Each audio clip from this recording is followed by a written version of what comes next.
Okay, back with more grafting. So sometimes you do get an incomplete graft union. They just don't come together.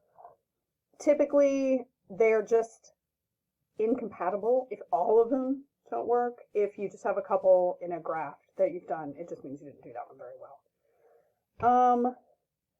Even if the graft takes, swelling of that graft can be weak, so you have to be very, very careful with newly grafted plants in an orchard or any place where, like, oranges or whatever you've done. This is done with herbaceous plants, produces more than one stem per plant. It can. This is very true with hydroponic tomatoes. Resistance to soil-borne diseases.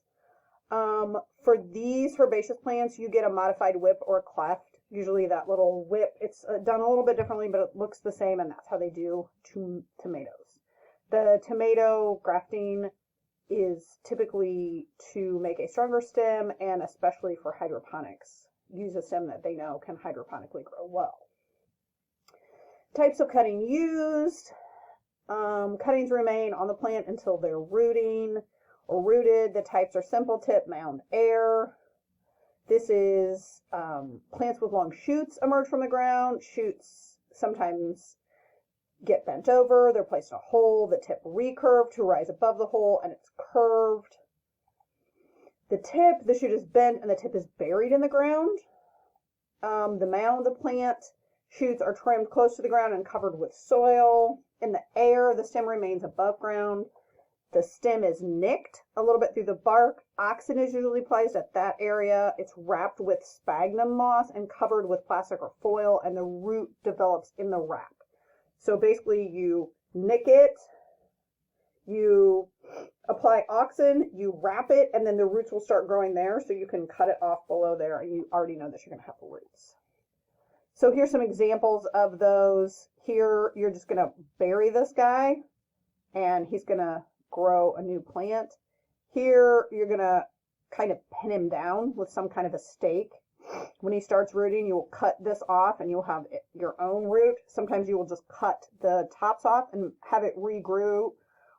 This is, different plants will develop, they'll get old, the stem tissue is diseased, and you can just start over and you can just cut it down to little nubs and wait for the new growth to appear healthier. And here's where you just basically take a nick, sphagnum moss, plastic, and wait till that grows, and then you just cut it off. So plants are fascinating. Propagation is one of my favorite topics. Some other propagation, runners, suckers, crowns. You did some of these. Strawberries are the classic stolen horizontal stems, and they just grow new ones. New plants develop under the runner. This is called the runner. A new plant can stay in place or be located. This is very typical of a strawberry farm. Suckers are shoots that arise from the horizontal roots. This is true in blackberries and raspberries. Crowns, this is where the junction of the root and the stem, this is the crown of the plant. This is very popular in how you divide and replant hostas. Specialized stems, bulbs, corms, tubers, roots, and rhizomes. Bulbs and corms are propagated by putting the newly formed bulbs into the old structure. Tubers are propagated by dividing. Bulbs, again, short underground structures. The basal plate has the fleshy scales on it. That's how you know it's a bulb. And the axils of those leaves contain a bud that can grow and produce new buds. So that's usually how they get those plants propagated. Bulbs, there's two types. Tunicate are onions, tulip, daffodils, what you classically think of as a bulb. They're covered with a dried membrane. Scaly, this is a lily bulb, if you've ever seen a lily bulb. Its scales are removed and there's no protective cover. It's a little bit more delicate. Corms are swollen, highly compressed underground stems. Gladiolus, the crocus, typically are reproduced by corms. The smaller corms can produce at the base of a new corm. Tubers, potatoes, underground swollen stems. They're propagated by cutting into sections, each containing an eye. So as long as you have an eye of your potato, it will grow a new eye. Here's some examples. Here's a potato that's just been set in the bottom of your cabinet. And look at that. It's a potato. And it grows little new potatoes. You can put this in water so you can pretend like you did it all on purpose, and it will grow some new stems. Here's, I think that maybe is a beet or something else. What does it say? That's going to produce a little bulb that comes up. Possibly a dahlia or sweet potato. Also do this. Rhizomes, horizontal underground stems. This is how you would basically just cut those up. Okay, let's talk about tissue culture. So one of the things that St. Louis very specifically does well is tissue culture. We have a lot of biotechnology, especially plant biotechnology, that happens in St. Louis. Bayer, formerly known as Monsanto, does a lot of tissue culture, and there are just a lot of labs and greenhouses that do tissue culture in the city. So this is really something that, if you know, there's some job opportunities. So essentially, small pieces of the plant are cut off and grown in a agar solution, right, with nutrients and agar. Depending on what part of the plant you want and what kind of plant it is, will be what goes in your agarose gel. The samples develop into tiny plantlets, and then you can plant those into some kind of compost. This is just a overall how it is done. Here's a little bit more. Stage 1, these shoots are going to establish in the culture. Stage 2, you're going to have the multiplication of the shoots. You're going to get root formation. You're going to get acclimation, and then you could actually go into nursery production. This is not an overnight process. This is a year-long, maybe more than 1 year. They're placed on sterile nutrient media. You have to put these in a very sterile environment, sterile hood. Tissue culture is no joke. You have to be incredibly clean. You have to flame sterilize all of your equipment. In between each cutting, in between each movement, you have to flame sterilize your tweezers and your forceps and your razor blade. Everything has to be extremely sterile. They're typically grown in these clear containers. These would be what propagation looks like in a large area.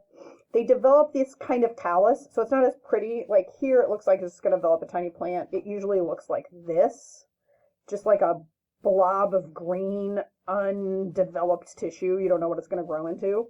So once you get a callus, then you can change your agarose gel into determining what you want. If you want roots, if you want shoots, if you want leaves, you can, but it typically looks like this when it first happens. It looks like just sort of a blob of undifferentiated cell tissue.